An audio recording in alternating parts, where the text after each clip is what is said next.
тыңдаушылар, сіздермен Гүлдана Абдикеқызы. Сіздерді веб бағдарламалау және интернет технологиялар пәні бойынша бірінші бөлімді аяқтағандарыңызбен құттықтаймын. Бірінші бөлім бүкіл әлемдік интернет жайлы.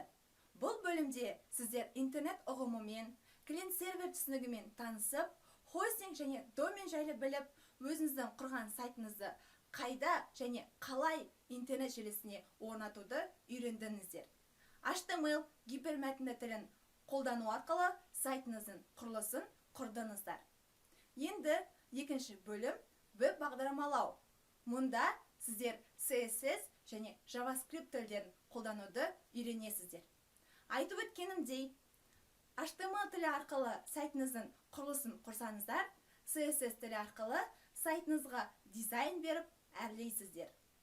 Ары қарай JavaScript тілін қолдану арқылы сайтыңызды функционалды етіп, оған анимация, слайдер қосып, сайтыңызға келген клиенттеріңізді қандай да бір іс-әрекет істеуге шақырасыздар.